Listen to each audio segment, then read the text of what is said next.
Assalamualaikum warahmatullahi wabarakatuh. Kembali lagi di channel Kisah Warganet. Di video kali ini saya akan membawakan sebuah kisah yang berjudul Dua Nyawa, yang ditulis oleh akun Kaskus yang bernama Ariyanti Story. Tanpa banyak basa-basi lagi, mari kita masuk ke ceritanya.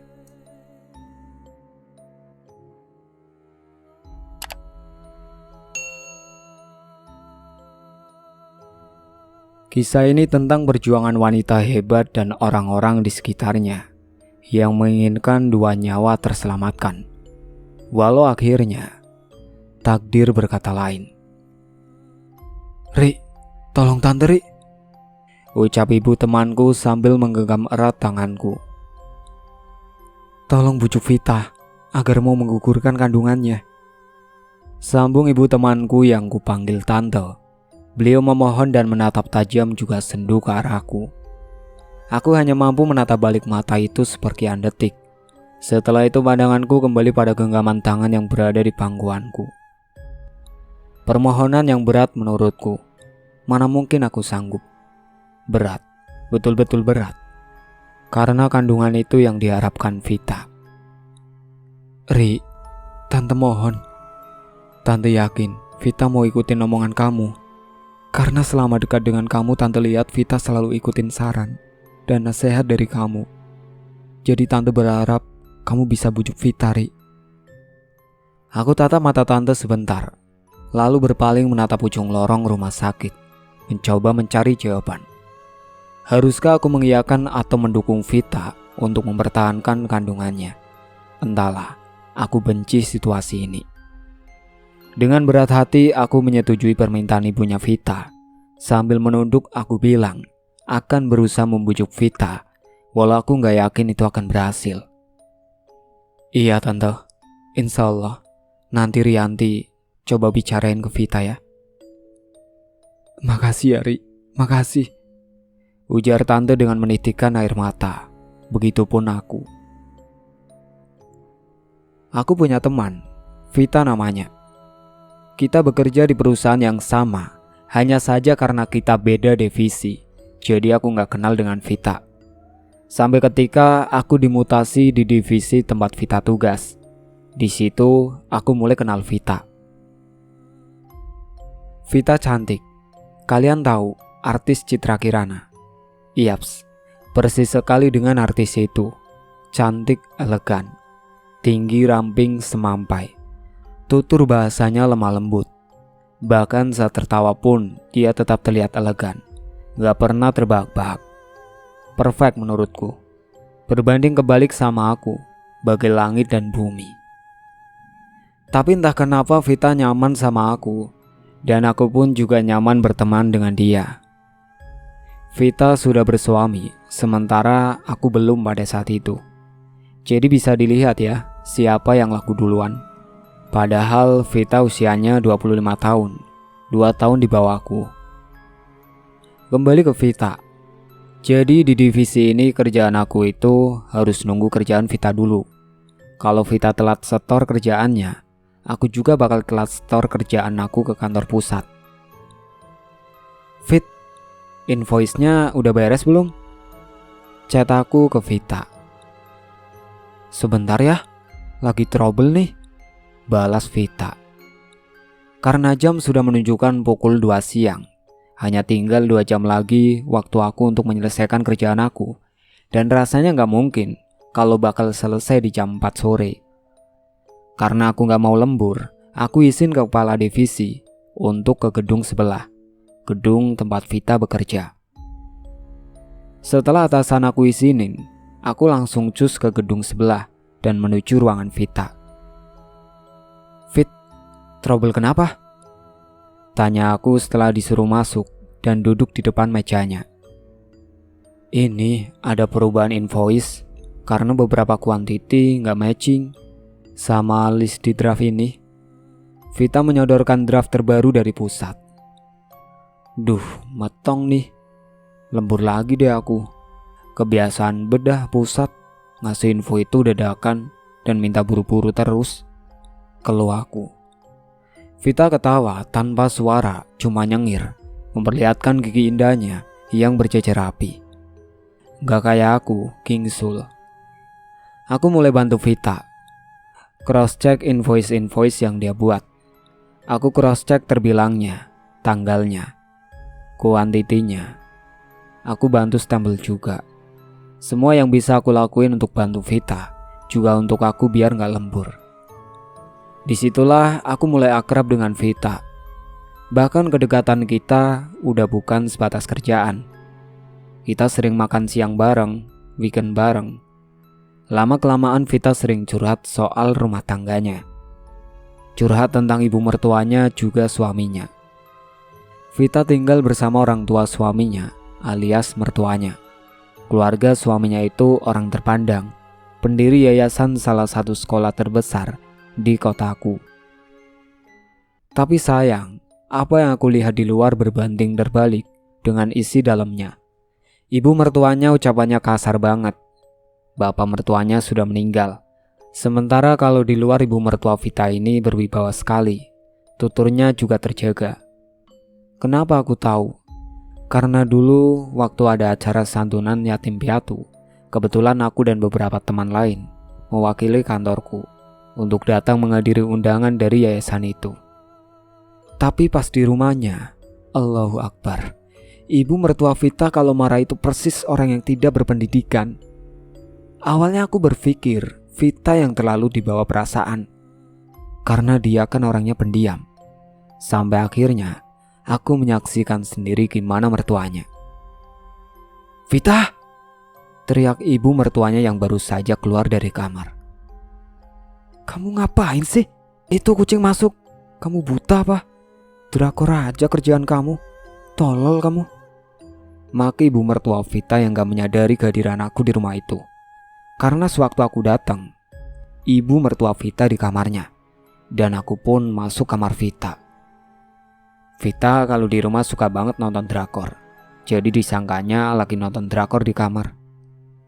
Aku saling tatap sama Vita. Astagfirullah. "Kan, gitu ibu meraku," bisik Vita sambil kita jalan keluar kamar. Begitu aku keluar kamar bareng Vita, mendadak ibu mertuanya bersikap manis ngeliat aku. Ada tamu? Aduh, jangan dimasukin ke hati ya, Neng. Tadi ibu bukan marah-marah. Ibu cuma takut kucing naik ke meja makan. Itu yang tadinya wajahnya kayak binatang mau menerkam mangsa, bisa berubah 180%. Kayak orang jatuh cinta malah. Parah tuh boomer. Vita juga cerita suaminya yang selingkuh dengan wanita yang ibunya suka. Dulu ketika mereka nikah, ibu suaminya kurang setuju dengan Vita, tapi suaminya yang bernama Adam tetap nikahin Vita. Awal-awal mereka bahagia. Entah bagaimana sampai akhirnya suaminya dekat lagi dengan wanita itu. Wanita yang ibu mertuanya suka. Bahkan foto wanita itu dipajang sama ibu mertuanya di ruang tamu. Gimana? Parah kan? Vita sering banget ngeluh, tapi aku berusaha nguatin dia. Aku kasih cerita tentang istrinya Fir'aun. Alhamdulillah dia tegar. Dia kuat bukan karena aku, tapi dia kuat karena Allah emang udah pilih dia jadi wanita hebat.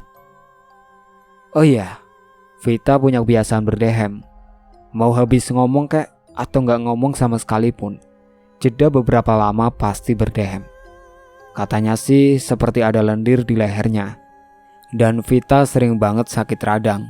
Padahal Vita termasuk yang menjaga banget pola makan. Seperti biasa, waktu itu aku lagi main ke ruangannya, sekalian bantuin Vita. "Tenggorokan aku sakit nih, Ri," keluh Vita. "Udah ke dokter belum, Fit?" tanyaku. "Udah, radang lagi katanya. Kalau nelen tuh sakit banget. Gak bisa nelen makanan yang besar. Mesti aku potong kecil-kecil banget." "Amandel kali, Fit?" "Enggak, udah periksa gak ada amandel." Obrolan tentang radang berlalu begitu saja. Kita sibuk dengan kerjaan masing-masing. Beberapa hari kemudian radangnya udah mulai membaik, tapi kebiasaan berdehemnya masih. Kalau nggak didehemin, itu suaranya jadi kayak serak gitu. Setelah sekitar 8 bulan aku dekat dengan Vita. Alhamdulillah, Vita kasih kabar baik. Dia hamil. Dengan suara agak serak dia ngomong ke aku. Ri, alhamdulillah, aku hamil. Doain ya, semoga anak dalam kandungan aku ini bisa merubah semuanya menjadi lebih baik. Ucap Vita dengan rasa bahagia yang gak bisa ditutupi. Aku bisa lihat itu, dia bahagia banget. Amin Fit, doa yang terbaik buat lo ya. Semoga Allah kabulkan apa yang selalu lo pinta dalam doa lo. Doa tulus aku dari hati, menginginkan kebahagiaan yang Vita harap. Aku tahu, Vita amat sangat bahagia dengan kehamilannya. Vita berharap dengan kehamilannya, mertuanya berubah perlakuannya terhadap dirinya. Begitu juga harapan terhadap suaminya. Tapi, tiap saat kondisi Vita terlihat tidak baik. Dulu aku beranggapan Vita benar hanya radang. Karena biasanya, setelah dia berobat kondisinya membaik, sudah bisa makan biasa. Dan selama hamil, radangnya ini sering kambuh. Bahkan suara seraknya gak hilang-hilang. Awalnya Vita dan kita semua, aku dan beberapa teman kantor, menganggap itu bawaan ibu hamil. Bawaan bayi. Ri, tenggorokan aku sakit banget buat nelen. Aku udah gak bisa makan nasi, Ri. Harus bubur. Curhat Vita di ruang kerjanya. Hari pertama dia masuk setelah 2 hari izin sakit. Ya Allah Fit, lo periksain deh. Kasihan juga sama bayi dalam kandungan lo. Pasti butuh nutrisi lebih kan? Jawab aku kaget dan mulai berpikir ini tuh kayaknya bukan radang biasa. Aku udah berobat, Ri. Jawabannya radang terus. Jangan ke dokter yang sama, Fit. Cari second opinion ke dokter lain. Kalau perlu rumah sakit besar sekalian, kataku. Aku takut, Ri. Lo temenin aku ya, Ri. Anterin aku ke rumah sakit. Pinta Vita, tapi aku menolak. Fit, bukan aku gak mau anter. Tapi ada baiknya lo sama suami lo deh ke RS-nya. Biar apapun hasilnya, suami lo tahu, Fit. Vita hanya diam. Aku tahu sih, dia berat minta antar suaminya. Karena waktu minta cek kehamilan aja, suaminya gak mau antar. Iya Deri, aku coba ngomong sama Mas Adam. Tapi kalau dia gak mau antar dan izinin lo yang antar, lo mau kan? Akhirnya Vita bersuara setelah mikir sebentar, dan aku pun mengiyakannya. Setelah usia kandungan Vita menginjak 2 bulan, kondisinya makin buruk, kurus, pucat, dan bagian lehernya sedikit bengkak. Vita sudah gak bisa makan bubur sekalipun. Sementara suaminya hanya janji-janji antar periksa, tapi ketika harinya tiba, dia alasan besok saja. Sementara Vita minta pulang ke rumah orang tuanya pun tidak diizinkan. Akhirnya karena keadaan yang sudah dibatas kemampuannya, Vita mengadu ke orang tuanya.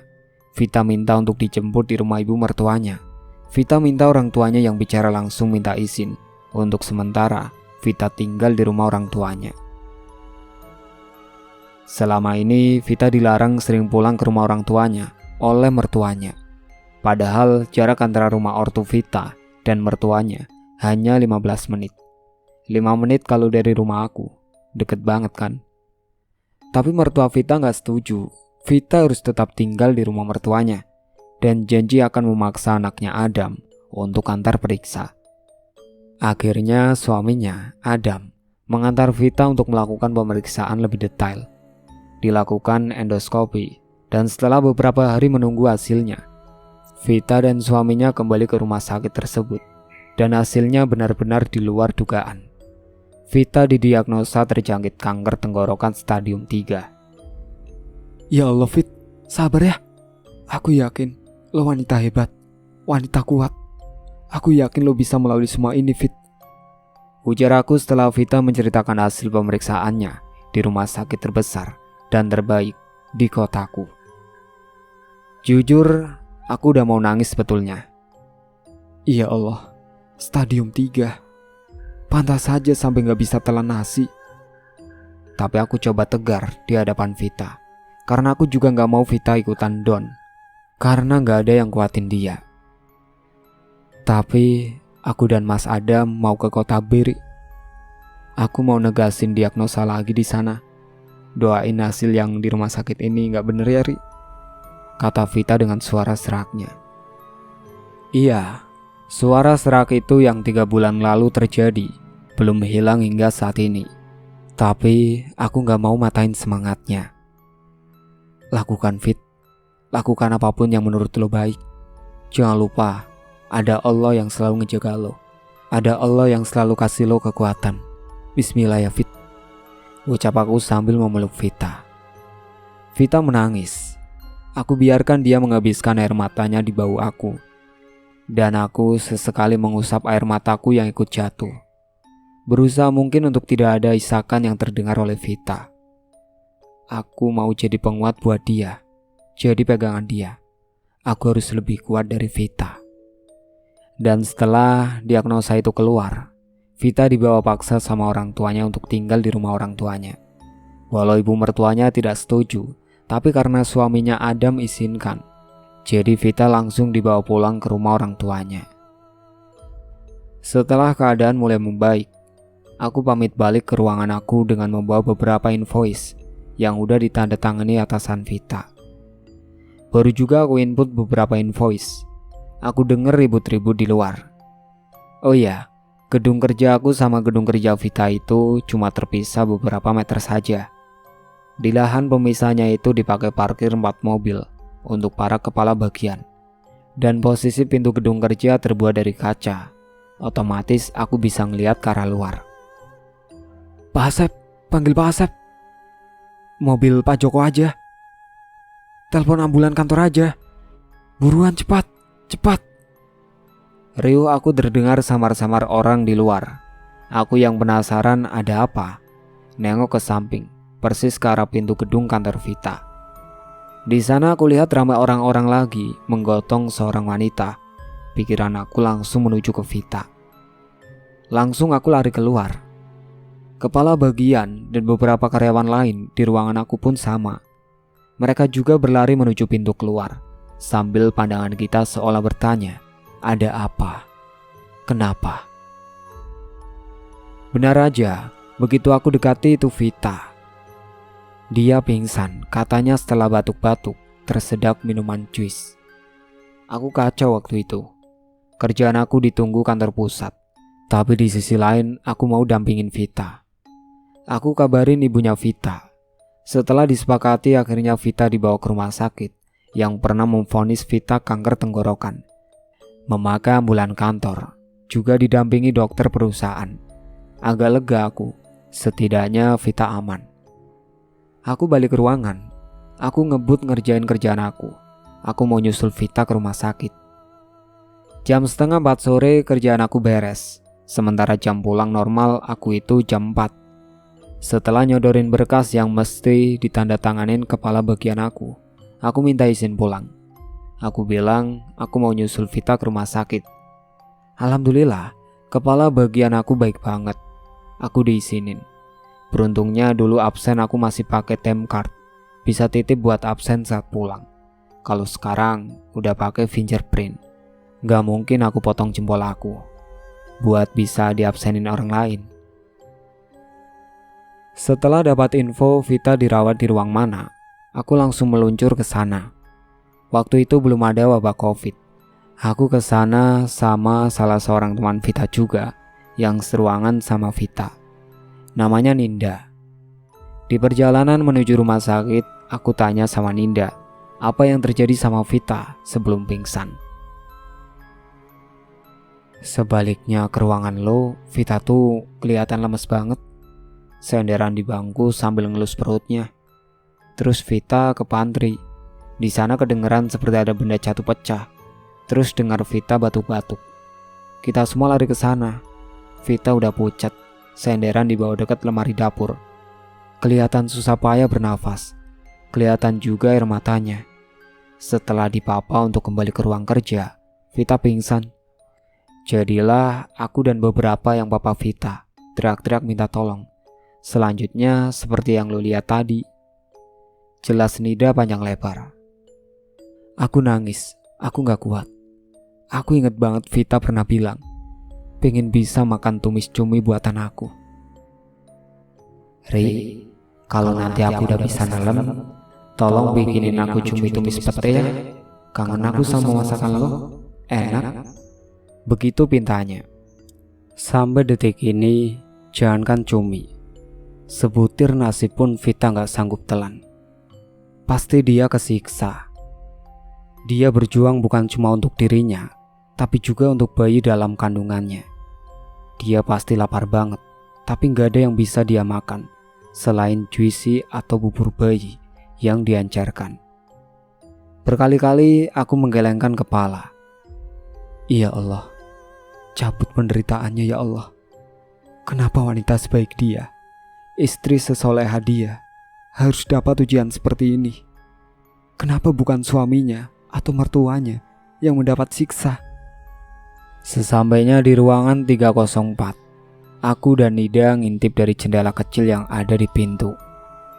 Bukan bermaksud ngintip yang bersifat negatif, tapi untuk memastikan betul atau tidak Vita yang berada di kamar itu. Setelah Ninda mengintip, dia gak langsung ketuk pintu, tapi meminta aku gantian lihat ke dalam. Di sana ada suaminya Vita, duduk di sofa panjang sebelah ranjang Vita, sedang asik pegang HP sambil senyum-senyum. Vita sendiri aku lihat sudah sadar, matanya menatap layar TV di hadapannya, tapi terlihat kosong, melamun. Aku dan Nida berpandangan dan menggeleng kepala melihat kelakuan suaminya. Setelah itu kita masuk dengan mengetuk pintu lebih dahulu. Terus suaminya langsung bangkit dari sofa dan keluar. Setelah ngobrol sebentar dan memberi semangat ke Vita, kita mau pamit pulang, tapi ibunya Vita datang. Aku dan Ninda diminta untuk temani Vita dulu, karena ibunya dan suami Vita dipanggil dokter. Gak lama ibunya Vita kembali lagi ke ruangan. Terlihat jelas matanya sembab. Entah yang aku lihat suaminya seperti gak ada rasa sedihnya. Tapi mungkin cuma pikiran negatif aku aja. Mungkin suaminya juga terpukul, tapi gak mau menunjukkan di depan kita dan istrinya, Vita. Besoknya aku dapat kabar dari ibunya Vita, kalau Vita maksa minta pulang. Dia gak mau dirawat. Dia mau rawat jalan saja. Sekalian dia juga mau periksain penyakitnya di rumah sakit terbaik untuk kanker di kota B. Bahkan untuk memenuhi rasa penasarannya, dokter sendiri yang merujuk dia ke rumah sakit kota B. Vita udah mulai gak kerja. Cuti pengobatan bukan mengundurkan diri, apalagi di PHK. Setelah dapat kabar kalau Vita sudah pulang dari kota B dan ada di rumah orang tuanya, pulang kerja aku langsung mampir ke sana.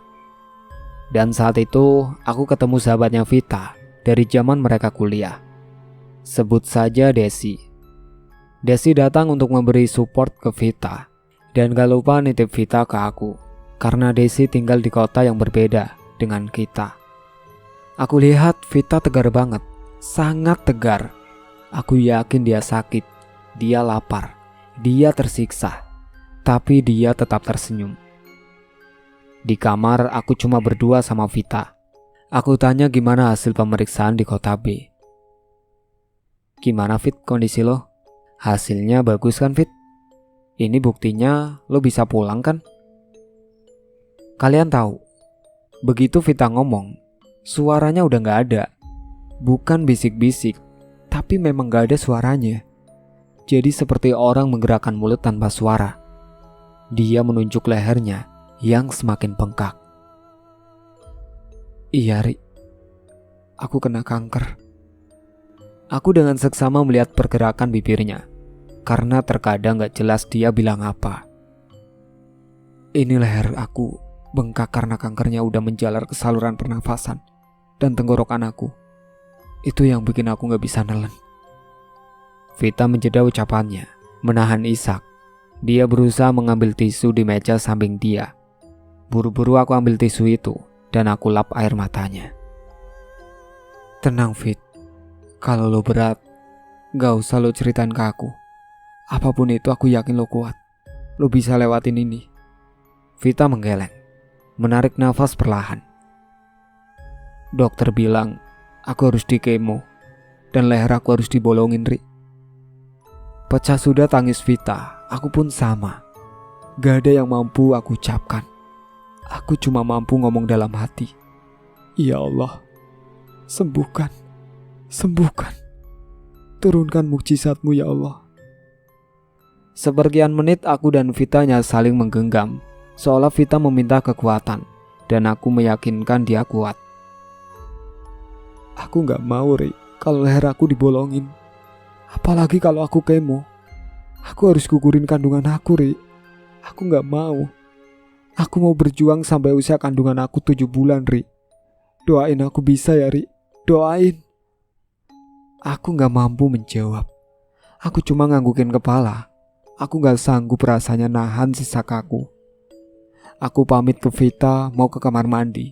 Aku bilang, bukan mau buang air, tapi aku nangis. Aku meraung. Aku nyalahin keran air di kamar mandi, biar suara tangisan aku gak kedenger. Aku harus apa ya Allah? Kata-kata apa lagi yang harus aku beri ke Vita? Nasihat apa lagi? Kekuatan yang bagaimana yang harus aku beri ya Allah? Sementara mendengar berita ini aja, aku gak sanggup. Apalagi Vita ya Allah. Aku hanya mampu bicara dari hati aku. Setelah puas, aku basuh mukaku. Aku keluar dari kamar mandi. Ternyata di kamar Vita sudah ada ibu dan papanya, lagi buatin susu ibu hamil untuk Vita. Dengan perlahan, Vita minum susu itu sampai habis. Terlihat susah payah untuk menelan benda cair itu. Alhamdulillah, habis, ujar ibunya Vita. Gak lama, aku pamit pulang. Setelah dari itu aku sering ke rumah Vita kalau istirahat makan siang dan weekend. Kasihan Vita. Ibunya masih bekerja, papanya pensiunan tapi sibuk juga antar jemput cucunya sekolah, anak dari kakaknya Vita. Seperti siang itu, Vita sendirian di kamar. Papanya gak ada, lagi jemput cucunya sekolah. Hanya ada adik laki-lakinya. Aku permisi masuk ke kamar Vita. Baru saja masuk, Vita udah minta aku cepat mendekat. Aku lapar, Ri. Tolong buatin aku jus bir. Ya Allah, ngenes banget aku dengarnya. Buru-buru aku ke dapur. Aku cari blender yang memang udah ada di situ. Setelah jadi, segera aku kasih Vita. Dia minum sedikit demi sedikit memakai sedotan. Aku cuma bisa memandangi Vita. Kasihan banget Vita, mempertahankan 2 nyawa hanya dengan jus dan susu. Terlintas di benakku, aku suapin sup aneka sayuran, biar nutrisinya terpenuhi. Aku searching apa yang boleh dan yang gak boleh dikonsumsi untuk penderita kanker. Wortel aman, bawang putih bagus, bayam baik. Oke, aku pamit ke warung seberang depan rumahnya. Setelah dapat apa yang kubutuhkan, aku masak tanpa garam, tanpa penyedap, tanpa gula. Lalu aku saring airnya setelah matang. Aku taruh di gelas. Aku minta Vita untuk minum air rebusan sayur itu kalau sudah adem. Vita mengangguk. Jam istirahat aku mau habis, tapi papanya belum datang. Ternyata Vita tahu aku resah. Udah, lo balik kantor. Aku gak apa-apa. Nanti papa bentar lagi juga balik, ucap Vita yang tanpa terdengar suaranya. Dan dengan berat hati aku tinggalin Vita. Jujur aku sedikit kesel juga. Kenapa sih keluarganya gak bayar perawat aja? Suaminya bukan orang susah kok. Di rumah kan bisa diinfus, dirawat sama orang yang memang ahlinya. Kalau cuma ngandelin jus atau susu, mana bisa memenuhi energi yang dibutuhin. Aku harus ngomong nih sama mamanya. Hari itu Sabtu. Setelah selesai aku masak buat babe, beres-beres rumah, aku pamit ke rumah Vita. Sesampainya di sana, rumahnya tampak ramai. Kakaknya Vita dan istrinya terlihat lagi berbincang di teras bersama papanya. Assalamualaikum. Waalaikumsalam, jawab mereka kompak. Segera aku turun dari motor dan menyalami papanya Vita juga kakaknya. Setelah basa-basi sebentar, aku pamit ke kamarnya Vita. Ternyata ada ibu dan suaminya Vita.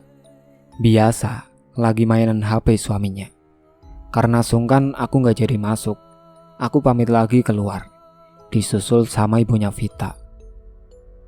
Kebetulan, kataku dalam hati. Tante, aku mau ada yang disampaikan. Tante sibuk gak? Pinta aku ke ibunya Vita setelah beliau ada di sampingku. Boleh, gak sibuk kok. Kita kesana aja ya. Ibunya Vita ngajak aku ke halaman belakang. Mungkin karena di teras depan lagi ramai. Kenapa, Ri? Tanya ibunya Vita begitu kita udah duduk. Maaf Tante, sebelumnya kalau kurang berkenan ya. Kenapa Vita gak diurus sama perawat aja, Tan? Diinfus di rumah sama ahlinya, begitu Tan? Ucapku hati-hati. Ibunya Vita menarik nafas. Tante bingung, Ri. Ini permintaan Vita. Tante dan keluarga besar inginnya Vita menjalani apa yang dokter sarankan. Tapi Vita menolak. Tante bingung. Tante serba salah. Vita mau nunggu sampai 7 bulan kehamilannya, sampai bayi dalam kandungannya bisa dilahirkan melalui sesar. Dan dia mau berjuang melewati 2,5 bulan lagi. Ibunya Vita mulai menangis. Ada rasa bersalah aku ngomong gitu. Setelah lama diam dan aku lihat ibunya Vita sudah tenang, aku memberanikan diri lagi bertanya. Selain takdir, kenapa bisa begitu ya Vita Tan? Pola makannya baik, hidupnya sehat. Tapi kenapa? Dan dari hasil endoskopinya gimana Tan? Ya itu, dari hasil endoskopi, dokter menduga dari warna yang dihasilkan dalam tenggorokan. Kemungkinan ini akibat rokok. Karena kalau dari alkohol atau makanan, warna di dalam tenggorokannya berbeda. Dokter sampai menuduh Vita itu perokok aktif malah, Ri.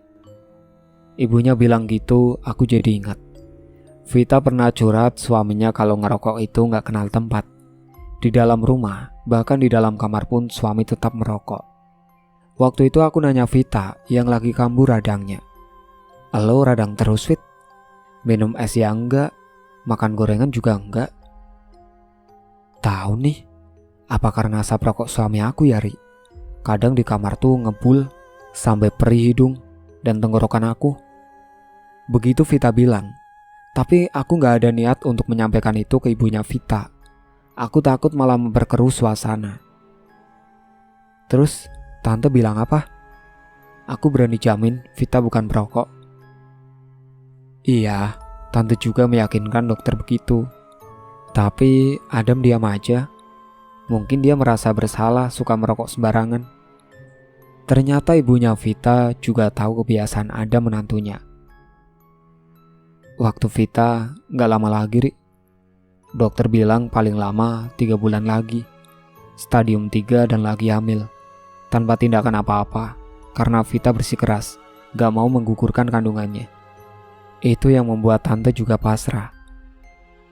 Aku hanya diam, gak mampu berkata-kata lagi. Aku tahu Vita gak mau menggugurkan kandungannya. Gak mau lehernya dibolongin. Dia mau menyelamatkan nyawa anak dalam kandungannya. Vita ingin sekali anak itu lahir, sementara kondisinya juga sedang tidak baik-baik saja.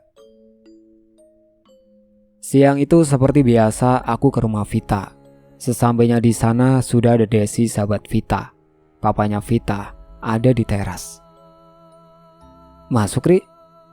Ada Desi di kamar lagi bujuk Vita minum jus. Dari semalam gak masuk apa-apa. Air juga sudah susah masuk. Kata papanya dengan nada yang bergetar, menahan sedih. Benar saja ketika di kamar, aku lihat Desi lagi bantu Vita yang lagi batuk-batuk. Mengeluarkan air yang dia usahakan untuk diteguk pakai sedotan, tapi gak bisa. Aku lihat mereka berdua nangis. Aku menghampiri mereka. Aku tenangkan mereka berdua. Aku kasih kode ke Desi kalau dia gak boleh nangis di depan Vita. Sakit banget. Lapar, kata Vita. Desi menggigit bibirnya. Aku gak tahu dia nahan diri. Siapapun yang lihat, aku yakin gak akan kuat. Aku usap punggung Vita. Ya Allah, Telapak tangan aku merasakan seperti mengusap tulang tanpa daging. Sangat kurus. Fit, kita ke dokter ya Fit. Kalau begini terus, bukan cuma kamu yang tersiksa Fit, bayi dalam kandungan kamu juga. Mau ya Fit? Bujuk aku ke Vita. Vita menggeleng. Enggak mau. Aku takut leher aku dibolongin. Ujar Vita dengan gelengan kepala dan menunjuk lehernya. Gak akan Fit, gak akan. Dokter juga gak bisa bertindak tanpa persetujuan lo. Nanti aku yang bilang sama dokter kalau leher lo gak boleh dibolongin. Mau ya? Demi anak lo Fit. Kita nanti minta infus saja di sana. Iya Fit, dari semalam lo gak masuk apa-apa Fit. Ujar Desi yang ikut membujuk. Di situ Vita udah lemes banget. Omongannya udah ngaco. Bibirnya kering pucat. Desi manggil papanya Vita. Aku telepon ibunya Vita. Aku kabarin kalau Vita udah bersedia dibawa ke dokter dan ibunya mau izin pulang. Sementara kita siap-siap, Vita minta digantiin baju. Papanya keluar. Aku tutup pintu dan gorden jendela. Ya Allah, aku gak tega ngeliat pemandangan di depan aku. Dulu Vita yang tinggi semampai, sekarang tinggal daging membungkus tulang. 5 bulan Vita bertahan hanya dengan jus dan susu. Kebutuhan nutrisi yang berlebih itu mengambil nutrisi dari tubuh Vita. Selesai berberes, ibunya datang. Gak pakai lama, kita langsung berangkat ke rumah sakit di kota B. Sementara kata ibunya Vita, suaminya gak bisa pulang, sibuk, dan menyuruh kita ke rumah sakit duluan. Pak Adam akan menyusul katanya. Bersyukurnya waktu itu aku pas banget lagi bawa mobil. Biasanya aku paling suka pakai motor kalau kerja. Setelah 1,5 jam perjalanan, sampailah di rumah sakit kota B. Di rumah sakit ternyata Vita sudah kesulitan bernafas. Dibantu oksigen pun percuma, karena saluran pernafasannya tertutup. Jalan satu-satunya adalah melubangi lehernya untuk dipasang selang bantuan untuk bernafas. Dan tindakan itu harus persetujuan keluarga inti. Sementara Vita sudah tidak sadarkan diri. Iya, Vita masuk ICU. Di sana aku, Desi, benar-benar gak bisa kasih masukan ke ibunya. Amanat Vita, dia gak mau lehernya dibolongin.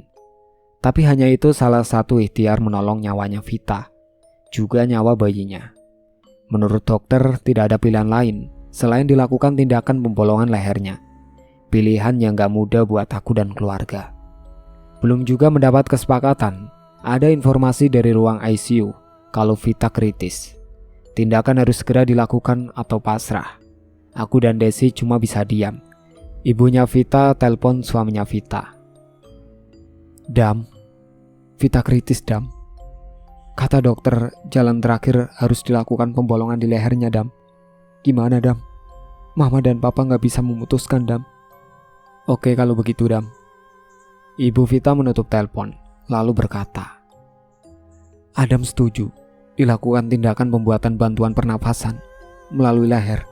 Mereka segera berlari untuk mendatangi persetujuan tindakan. Terlihat mereka gak mau menyia-nyiakan kesempatan. Besar harapan kami bahwa Vita bisa bertahan. Akhirnya Vita masuk ruang tindakan setelah selesai. Alhamdulillah, 2 nyawa terselamatkan. Vita sudah bisa bernafas walau melalui selang pernafasan dari lehernya. Aku dan Desi pamit pulang. Aku janji sama ibunya besok ke rumah sakit ini lagi. Aku minta ibunya tetap berkabar tentang perkembangan Vita. Sampai di kotaku, jam udah menunjukkan pukul 18:15.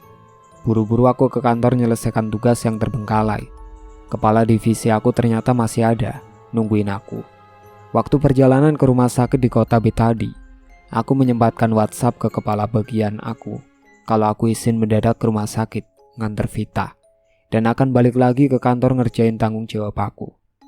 Saking baiknya kepala divisi aku ditungguin lembur. Sekitar jam 9 kerjaan aku beres. Udah aku ucapin maaf dan terima kasih ke kepala divisi aku. Alhamdulillah, dia memaklumi. Sampai rumah, aku cek WhatsApp. Tidak ada kabar dari ibunya Vita. Semoga di sana baik-baik saja. aku bersihkan diri. Sebelum tidur aku WhatsApp Desi. Des, besok jam 9 pagi aku tunggu di jembatan dekat pintu tol ya.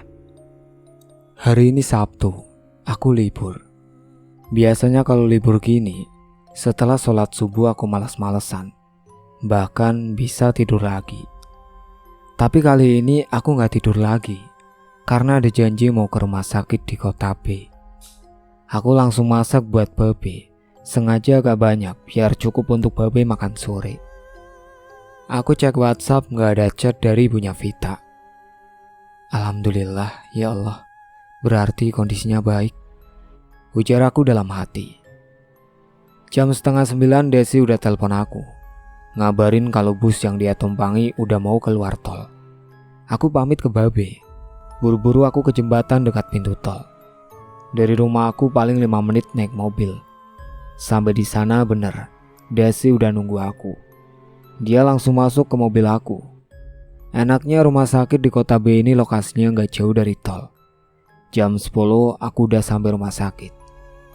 Rumah sakit ini ada lobi khusus untuk keluarga pasien nunggu. Kalau gak salah di lantai 4. Di sana juga disiapkan lemari khusus dan sofa panjang di sebelah lemari. Jadi kalau ada kabar apapun tentang pasien di ICU, itu nanti dikabari lewat pengeras suara. Pasien atas nama A, dimohon keluarganya untuk datang ke ICU. Kayak gitu kira-kira. Dan ketika pengeras suara mulai dengan kata tes, bagai di komando, semua yang berada di lobi tunggu itu terdiam, mencermati pasien siapa yang dimaksud. Dan itu gak enak. Begitu juga yang terjadi waktu aku dan Desi nunggu. Sampai di rumah sakit kita langsung menuju lobi khusus keluarga. Halo tante, ini aku dan Desi sudah di lantai 4. Tante di sebelah mana nunggunya? Tanyaku ketika telepon aku sudah terangkat oleh ibunya Vita. Oh iya tante, kita ke sana. Aku matiin telepon. Di mana Ri? Tanya Desi. Katanya di lorong sebelah kiri paling ujung Des. Gak sulit nemuin ibunya Vita. Di sana udah banyak juga keluarganya Vita. Ada istri kakaknya, ada suaminya Vita juga.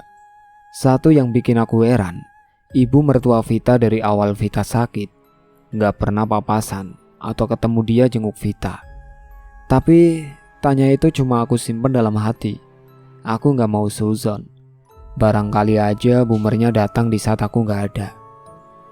Aku dan Desi berbaur. Menurut ibunya Vita, semalam Vita sadar, sempat ngambek karena tahu lehernya dibolongin. Tapi akhirnya Vita menerimanya. Dan katanya nanyain aku dan Desi. Sekitar jam 11 kita mulai siap-siap jenguk Vita. Hanya diperbolehkan satu orang yang masuk secara bergantian. Alhamdulillah Vita sadar. Begitu giliran aku masuk, di sepanjang lorong aku bingung harus ngomong apa ke Vita. Aku gak tepat janji untuk ngelarang dokter bolongin lehernya. Sampai di ruang kaca itu, aku masuk. Vita tersenyum ngeledek sambil nunjuk lehernya. Kenapa? Kata Vita. Maaf Fit, cuma itu jawabanku. Vita memegang tanganku sambil mengangguk. Iya, gak apa-apa. Dengan terbata-bata Vita ngomong seperti orang tunarungu yang hanya bisa mengucap tanpa ada suara. Tiba-tiba Vita nyolek tanganku. Itu siapa? Tanya Vita sambil nunjuk kaca di belakangku. Takut, kata Vita lagi. Aku nengok ke belakang dong, dan gak ada siapa-siapa. Sempat merinding aku, tapi aku tepis. Aku berpikir mungkin waktu Vita nanya siapa, ada perawat yang lewat di belakangku. Gak ada siapa-siapa, perawat lewat kali. Jawabku setelah aku nengok. Itu masih ada, kata Vita masih dengan terbata-bata. Aku nengok lagi dong ke belakang, dan emang gak ada siapa-siapa. Tapi akhirnya aku bilang aja ke Vita. Oh, gak tahu Fit, gak kenal. Udah biarin aja, gak usah takut ya. Padahal asli, aku yang takut. Karena waktu yang disepakati udah habis. Tiap yang jenguk cuma dikasih waktu 10 menit. Jadi aku pamit. Aku bilang, lo mesti semangat ya Fit. 2 bulan lagi insya Allah lo punya bayi. Aku doain yang terbaik buat lo Fit. Bismillah ya Fit. Kuat lo nya. Tapi Vita gak mau ditinggal. Dia megang tanganku. Dia bilang takut. Orang yang di luar jendela ngeliatin dia aja. Akhirnya aku telepon Desi. Minta tolong suruh suaminya masuk. Vita gak mau ditinggal sendiri. Setelah suaminya masuk, dengan berat hati aku pamit. Aku bingung, siapa yang dimaksud Vita? Aku diikutin setan gitu? Atau malaikat pencabut nyawa? Aduh, ngeri, aku ngebayanginnya. Kita kembali ke lantai 4. Jujur kita semua yang ada di sini bersyukur Vita bisa melewati masa kritisnya dan optimis atas kesembuhannya. Satu persatu keluarganya pamit pulang. Hanya tersisa ibunya, bibinya Vita, dan suaminya. Dan apa yang tadi terjadi di dalam sana gak aku ceritain. Jam 2 sore aku dan Desi juga pamit pulang. Tapi karena di seberang rumah sakit ini ada mall terbesar di kota B, kita nyempetin makan dulu di situ. Sekalian sholat asar. Setelah selesai, kita pulang. Belum juga masuk tol, HP aku berdering. Karena aku gak bawa mobil. Desi yang angkat teleponnya. Nyokapnya Vita, Ri, kata Desi. Ya udah, tolong lu angkat aja. Assalamualaikum Tan. Muka Desi sumpah gak enak banget dilihat. Aku nengok ke Desi yang lagi dengerin ibunya Vita ngomong. Balik. Buru balik ke rumah sakit. Desi nepak tanganku. Kenapa? Ada apa? Yang jelas dong Des. Umpat aku kesal. Aku gak tahu. Nyokapnya cuma minta kita balik. Penting katanya. Jujur aku jadi keinget yang Vita ketakutan lihat orang di sana. Apa iya ada yang jahat? Sesampainya di rumah sakit, ibunya Vita lagi nangis di ruang tunggu. Tante, ada apa? Aku duduk di samping ibunya Vita. Ri, tolong Tante Ri. Seperti yang pertama aku ceritakan, ibunya Vita memohon aku untuk membujuk Vita agar mau menggugurkan kandungannya. Tapi Tan, kenapa harus? Ada apa? Bukannya Vita sudah baik-baik saja? Sudah bisa nafas, sudah bisa makan walau lewat selang. Kurang apa lagi Tan pengorbanan Vita? Bayi dalam kandungannya mungkin penyemangat untuk Vita kuat bertahan Tan. Air mata yang coba sekuat mungkin aku tahan, akhirnya keluar juga. Desi bergeser duduk ke sampingku. Dia cengkram bahuku dengan kuat. Aku tahu dia juga sedih banget. Dokter bilang kankernya meningkat di stadium akhir. Lubang di lehernya sudah 1/4 menutup. Kanker itu begitu cepat menyebar. Kalau sampai lubang itu ketutup, otomatis selang udaranya tidak berfungsi. Dokter sudah tidak bisa bertindak apa-apa kalau itu terjadi. Tapi masih ada waktu, Ri. Dokter bilang dengan kemo dan operasi bisa ada harapan buat Vita hidup lebih lama.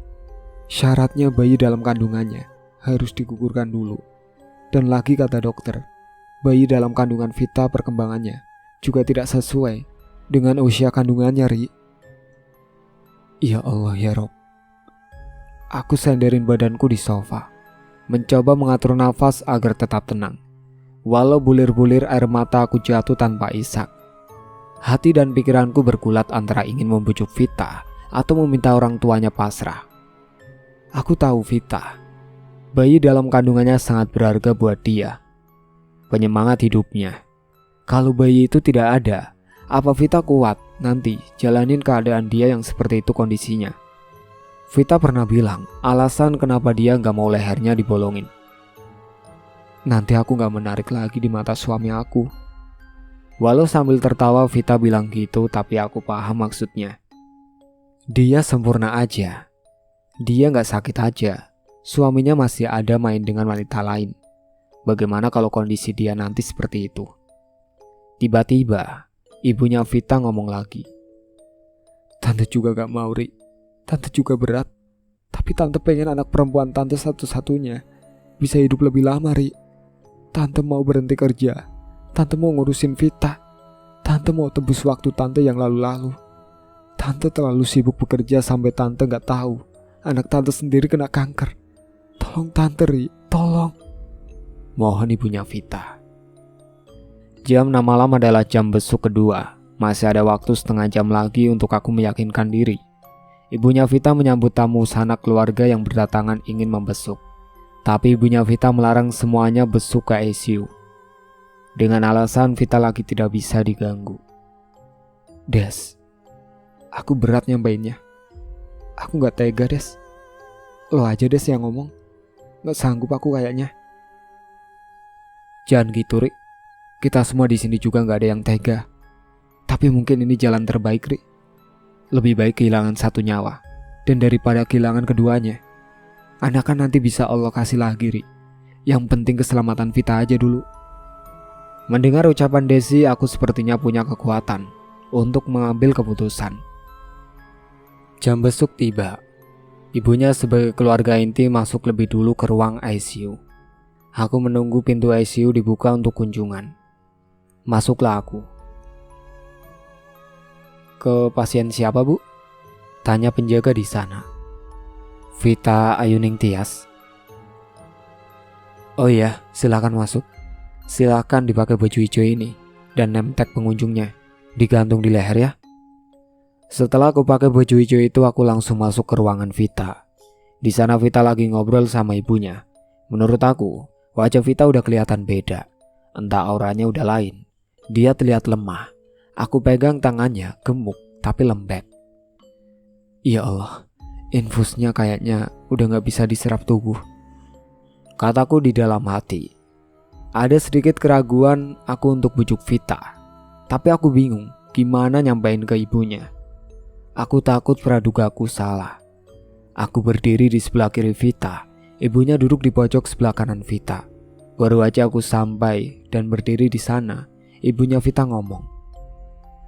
Nah, ini coba tanya Rianti. Gak apa-apa ya, Ri, dikurat? Biar bisa dikemo ya, Ri? Aku lihat Vita.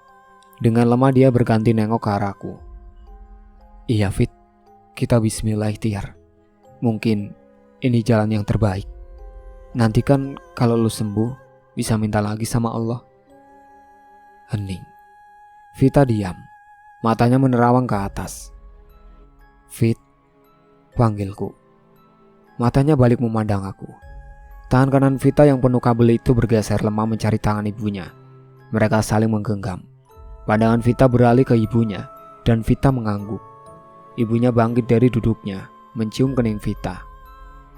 Makasih ya sayang. Anak mama harus kuat ya. Nanti mama berhenti kerja biar kita bisa terus sama-sama ya sayang. Vita hanya menatap mata ibunya sambil tersenyum. Kemudian berbalik menatapku. Ri, kalau lo sakit yang aneh, yang sering kambuh, jangan telat periksa ya. Jangan kayak aku. Melihat Vita dengan susah payah ngomong, aku ikut merasakan betapa menderitanya dia. Singkat cerita. Gimana, Ri? Tanya Desi ketika aku udah sampai di lantai 4. Ibunya Vita masih mengurus berkas-berkas tindakan. Des, firasat aku kok gak enak ya, Des? Tadi itu aku lihat Vita beda. Terus tangan dia itu gemuk tapi lembek. Kayak cairan infus yang numpuk itu, Des. Kayak pembuluh darahnya tuh udah gak bisa menerima cairan itu. Tadinya aku mau cerita soal Vita yang ketakutan lihat orang, sementara aku gak lihat. Tapi ternyata Desi juga cerita hal yang hampir sama. Sama sih, Ri. Tadi tuh waktu kita jenguk pertama, Vita merem terus. Aku tanyakan, kenapa Fit? Lo ngantuk? Kok merem terus? Dan Vita bilang dia takut. Katanya kadang suka ada orang di luar jendela yang liatin dia. Ruang ICU Vita paling pojok. Sekelilingnya terbuat dari kaca, kecuali pembatas ruangan yang pakai tembok. Yang tulisan lorong itu adalah jalan khusus untuk membawa pasien yang meninggal dunia. Sementara jalan masuk untuk mengunjung itu di depan ruang ICU. Nah, di bagian lorong itulah Vita nunjuk-nunjuk ada orang yang bikin dia takut. Jam 7:30 malam, aku dan Desi pamit pulang. Karena sudah kemalaman sampai di kotaku. Dan bus jurusan ke kota tempat tinggal Desi sudah nggak ada. Desi menginap di rumahku. Pagi-pagi sekali dia pamit pulang. Hari Senin, aku dapat kabar dari ibunya Vita. Kalau Vita mau tindakan kuret. Iya tante, aku doakan semoga lancar. Insya Allah mudahkan dan Allah ijabah doa kita semua. Semoga jalan terbaik mendapat hasil baik pula. Balasku melalui chat di aplikasi berwarna hijau itu. Sorenya aku chat lagi punya Vita. Tante, gimana Vita? Kuretnya alhamdulillah saudari. Vitanya masih tidur. Mungkin efek bius lokal juga ya. Balas ibunya. Syukur kalau begitu Tan. Maaf ya, aku belum bisa kesana lagi. Iya, gak apa-apa Ri. Doakan Vita aja ya. Insya Allah tante. Gak putus doa untuk Vita. Makasih ya Ri. Sama-sama tante. Tante jangan telat makan ya. Tante harus kuat. Tante harus jaga kesehatan tante juga ya. Iya Ri, makasih ya. Berbalas chat berakhir. Aku mulai lanjut kerjaan yang menumpuk. Iya, aku lembur lagi. Malamnya aku dapat chat WhatsApp dari ibunya Vita. Ri, Vita belum bangun dari tidurnya. Ya Allah, terus gimana tante? Dokter bilang kondisi Vita menurun. Nunggu Vita sadar dulu dan menunggu kondisinya stabil, baru bisa dilakukan kemo. Jujur kesel aku baca chatnya. Walau sudah dikukurin ternyata Vita gak bisa langsung ditindak. Kenapa di awal dokter gak bilang kemungkinan-kemungkinan terburuk ini? Kalau udah begini, aku merasa percuma Vita berkorban banyak. Selasa, Rabu, Vita belum sadar juga. Aku mulai gak tenang. Begitu juga Desi yang aku hubungi. Akhirnya Desi berangkat ke rumah sakit Kota B sendiri. Dia bilang dia cuti kerja, mau nginap di sana. Aku gak bisa ke sana karena emang kerjaan aku numpuk. Karena Kamis nanti aku mau persiapan meeting sama tim audit dari Jakarta. Aku dapat info dari Desi kalau suaminya Vita mulai care. Yang nunggu Vita di ICU juga suaminya. Aku bersyukur akan hal itu. Selalu ada hikmah di balik musibah. Kamis jam 1 dini hari, Desi WhatsApp aku. Ri, Vita kritis. Aku yang emang udah gak nyenyak tidur terbangun dengan ada bunyi pesan masuk. Dan biasanya juga selalu aku silent kalau malam. Tapi selama Vita dirawat di rumah sakit Kota B, HP aku selalu aku onin siang malam. Setelah aku baca, aku gak balas chat Desi. Aku buru-buru wudhu. Aku sholat tahajud. Setelah itu, aku panjatkan doa khusus untuk Vita. Aku minta yang terbaik. Ya Allah, jika Engkau lebih menyayangi Vita, ambillah ya Allah. Sudahi sakitnya. Insya Allah, kamu yang hidup bisa mengambil hikmah atas ujian yang Kau beri ya Allah. Tapi jika Engkau masih mengizinkan Vita ada bersama kami, yang menyayanginya, sembuhkan ya Allah, sembuhkan. Mudahkan ikhtiar kami untuk kesembuhannya. Kuatkan Vita ya Allah. Amin. Setelah sholat aku ambil HP. Aku buka WhatsApp dan chat Desi. Des, sekarang gimana? Enggak tahu aku Ri. Ibu dan suami Vita lagi di ICU. Aku di ruang tunggu. Kok lu tahu kritis? Tadi dari pengeras suara manggil keluarga Vita Ri. Berbarengan info itu ibunya Vita dapat WA dari Adam kalau Vita kritis. Sampai saat ini ibunya belum balik. Ini aku sama adiknya Vita di sini. Ya udah kalau gitu Des. Kabarin aku ya kalau lo udah dapat info Vita. Oke Ri. Jam 9 pagi. Aku siap-siap rapiin berkas buat meeting. Kalau ditanya gimana perasaan aku saat itu, tentu aku gak tenang. Andai ini perusahaan bapak moyangku, aku udah tinggalin dan berangkat ke rumah sakit. Aku cuma berharap aku gak dapat kabar buruk hari ini. Setelah masuk ke ruangan meeting, HP aku ubah setting jadi bergetar. Jujur aku gak fokus itu tim audit ngomong apa. Planning ini, planning itu. Gak paham deh aku. Masuk kuping kiri, keluar kuping kanan. Jam 10:20 pagi, HP ku berkali-kali bergetar. Ada panggilan masuk tapi gak bisa aku angkat. Dan aku juga gak bisa pamit keluar. Aku cek HP. Sengaja aku lihat dari bawah kolong meja.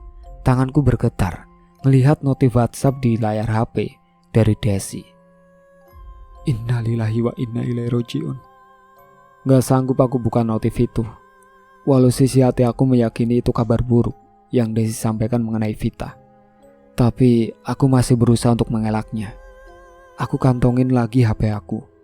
Udah pengen nangis rasanya berada di situasi seperti ini. Benar-benar bikin gak fokus. Mataku ke tim audit, tapi pikiranku entah kemana-mana. Saat ngelamun itu, Pak Iwan kepala bagianku colek aku dan bisik-bisik. Ri, kamu yang sabar dan kuat ya. Vita meninggal dunia. Aku manggut-manggut. Kesel juga sama kepala bagian aku itu. Kenapa sih dikasih tahu? Padahal aku lagi meyakinkan diri kalau Vita gak meninggal. Air mataku netes. Dadaku sesak nahan tangis. Iya, akhirnya Vita meninggal dunia selang 3 hari setelah bayinya digugurkan. Setelah semuanya dia korbankan, terakhir nyawanya pun Vita korbankan. Setelah acara meeting dan ramah tamah selesai, aku dan rekan kerja berencana ke rumah duka. Aku telepon Desi. Katanya sebentar lagi jenazah Vita sampai. Aku yang gak sabar nunggu rekan lain siap-siap. Aku pamit berangkat duluan ke rumah orang tua Vita. Benar aja, dari kejauhan aku lihat keramaian. Ambulan yang membawa jenazah Vita baru sampai. Dari ujung jalan ini penuh para pelayat. Kiri kanan mobil terparkir. Aku parkir di masjid yang jaraknya sekitar 200 meter dari rumah Vita. Buru-buru aku lari. Aku terobos kerumunan orang di depan rumahnya. Aku masuk lewat pintu samping rumahnya. Ngelewatin dapur. Aku temuin Desi, mamanya, dan beberapa kerabat saling berpelukan. Mereka sama-sama terisak. Aku samperin mereka. Seketika badan aku lemas. Nafasku berat. Duh, aku juga gak mau sakit aku kambuh. Nanti yang ada ngerepotin orang-orang. Kadang kalau aku gak bisa nahan emosi, stres, dadaku suka sakit, nafasku berat. Aku harus pintar ngatur emosi aku, biar nafas aku teratur. Apalagi kerumunan begini, aku ngerasa pengap. Desi nangkep tubuh aku yang udah mulai gak bertenaga. Aku nangis-nangis. Fit, maafin aku Fit. Maafin aku yang gak denger keinginan lo. Aku malah maksa lo gugurin anak lo Fit. Leher lo Fit. Ya Allah Fit, maafin aku Fit, maafin. Des, Vita marah gak ya sama aku Des? Aku merasa berdosa banget Des. Gak tahu dia udah beda tapi kenapa aku maksa-maksa dia mau gugurin anaknya Des. Ya Allah, ampuni aku ya Allah. Fit, maafin aku. Aku nyesel Des. Udah Ri, udah. Gak baik nyeselin apa yang udah terjadi. Manusia cuma berencana. Kita udah ikhtiar, hasilnya kembali ke Allah Ri. Aku gak ngeh siapa aja yang bantuin aku. Ada yang gosokin minyak kayu putih, pijit-pijit aku. Setelah aku tenang dan merasa enakan, aku deketin jenazah Vita. Tapi aku gak sanggup buka penutup wajahnya. Aku kirim doa. Aku ambil buku Yasin di sana. Setelah selesai baca Yasin dan kirim doa, aku tanya ibunya Vita, kapan dimakamin? Ternyata sore ini juga akan dimakamin. Ba'da asar akan sekalian disolat jenazahin. Aku antar Vita ke rumah barunya. Setelah dilakukan penghormatan terakhir yang dibimbing ustadz setempat, para pengantar mulai membubarkan diri. Aku, Desi, dan beberapa teman Desi juga keluarganya masih di makam ini. Aku pegang kain jarik yang tadi dipakai untuk menutupi jenazah Vita. Aku peluk kain itu erat. Gak lama sebagian teman dan keluarga almarhum Vita pulang. Aku benamkan muka aku di kain jarik yang aku peluk. Aku nangis lagi sejadi-jadinya. Maafin aku Fit. Maafin aku kalau lo gak berkenan atas apa yang udah kita lakuin. Maafin. Desi ngerangkul aku. Udah gak baik begitu. Ayo pulang. Udah mau maghrib. Ajak Desi. Iya. Dan pada akhirnya dua nyawa harus pergi, kembali menghadap Sang Holik. Semoga almarhumah Vita husnul khotimah. Al-Fatihah. Singkat cerita, Waktu Desi nginep ke rumahku, sebelum tidur itu dia cerita gimana almarhumah Vita dan suami bertemu. Mereka satu kampus tapi beda angkatan. Waktu itu Adam nyatain cintanya ke Vita. Karena Vita gak mau pacaran-pacaran, Vita bilang ke Adam kalau dia siap nikahin Vita. Dia mau nerima cintanya, tapi karena Adam belum siap, dia mundur dan pacaran sama cewek yang ibu mertuanya suka ini, yang fotonya dipajang di ruang tamu rumahnya. Sebut saja Rosa. Iya, kelebihan Rosa adalah dia pintar mengambil hati ibunya Adam. Sering antar masakan ke rumah ibunya Adam. Sementara Vita itu gak bisa masak, karena memang Vita dimanja banget sama orang tuanya. Maklum, anak perempuan satu-satunya. Gak lama Adam dan Rosa pacaran. Adam lebih lulus dulu. Rosa ini beda kampus, ya sama Vita dan Adam. Terus Desi dengan kabar kalau Adam putus sama Rosa. Berapa tahun kemudian, takdir mempertemukan Vita dan Adam kembali. Singkatnya Adam siap nikahin Vita. Vita langsung diboyong ke rumah orang tuanya Adam. Dari situ ibunya Adam suka banget ngomong yang bikin Vita sakit hati. Katanya percumalah punya menantu gak bisa masak, kelemar-kelemar. Beda sama Rosa yang gesit, pinter masak, cocok kalau sama Adam. Begitu kurang lebihnya. Awalnya Vita gak masalah karena Adam selalu ada buat Vita. Tapi entah kenapa, lama-lama Adam berubah juga. Ibu mertuanya mulai sindir soal anak. 2 tahun menikah belum juga dikaruniai anak. Vita dibanding-bandingin lagi. Kata mertuanya kalau nikah sama Rosa, mau udah hamil anak kedua, begitu. Entahlah, Desi yang sahabat lamanya juga gak bisa menyimpulkan kenapa Adam berubah. Padahal Vita udah berusaha belajar masak, tapi tetap saja salah. Adam ketahuan jalan lagi sama Rosa, dan itu didukung banget sama ibunya Adam. Walau Adam masih menutup-nutupi kedekatannya sama Rosa ke Vita, Adam masih ngebantah. Adam bilang kalau dia dan Rosa gak ada apa-apa. Vita diam. Vita sabar. Dia tetap bertahan. Jujur menurut aku Vita wanita terhebat yang pernah aku temuin. Aku belum tentu bisa melewati itu semua. Setelah 30 hari kepergian Vita, beredar foto Adam dan Rosa sedang memamerkan cincin. Adam dan Rosa menikah. Aku tanya sama ibunya. Beliau sudah dapat kabar itu, tapi bukan dari Adam atau keluarganya, tapi dari orang lain.